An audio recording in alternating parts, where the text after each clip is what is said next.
It's the year 2045, and Faisal is staring at a number on a screen, a price per barrel of oil so low it barely covers the cost of pumping it. But the strange part isn't the price, it's that the oil is still there. For a century, everyone feared the same thing, that one day we'd pump the last barrel and the wells would run dry. The nightmare had a name: peak oil supply. But that nightmare never came true. The real threat turned out to be its mirror image, not the world running out of oil, but the world simply deciding it no longer wanted it. This is the story of peak demand and how it could break the most powerful petrostates on Earth.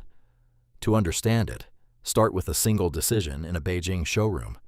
May walks past the gasoline cars and buys an electric one instead. And she is not alone, not even close. By the mid-2020s, more than half of new cars sold in China were electric, and every one of them is a customer oil will never get back. Because here's what makes demand different from supply.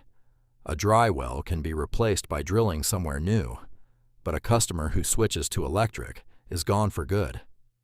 Energy analyst Kingsmill Bond called these producers' reserves a looming stranded asset, trillions of dollars of oil that may never be worth pumping. And it isn't just cars. Trucks, buses, even ships and factories are slowly being electrified, each one quietly subtracting from the world's thirst for crude. Now pause, because this is where it gets dangerous. Some countries built their entire existence on selling this one thing. Take Saudi Arabia, where Faisal lives, a kingdom where oil money paid for the roads, the salaries, the schools, a whole society balanced on a single barrel. When buyers fade, that balance gets terrifying.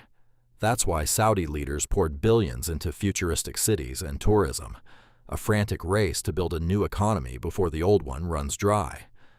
Russia faced the same cliff from a darker ledge, its budget and its power leaning heavily on oil and gas exports, with far less cash saved up to soften the fall. And Nigeria sat in the most fragile position of all, a young, fast-growing nation whose government leaned on oil for much of its revenue, facing a future where that revenue could quietly evaporate. Here's the cruel twist most people miss. When demand starts shrinking, producers don't all cut back politely. The cheapest producers keep pumping hard to grab the last buyers, which can push prices down even as the oil stays plentiful, so the high-cost producers get squeezed out first. It's a slow-motion game of musical chairs, where the music is global demand and it's fading out.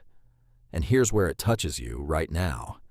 Every time you charge a phone, ride an electric bus, or skip a tank of gas, you're casting a tiny vote in the very shift that could topple petro-empires. Faisal understood it staring at that screen. The danger was never running out of oil. The danger was the day the last barrel simply stopped mattering.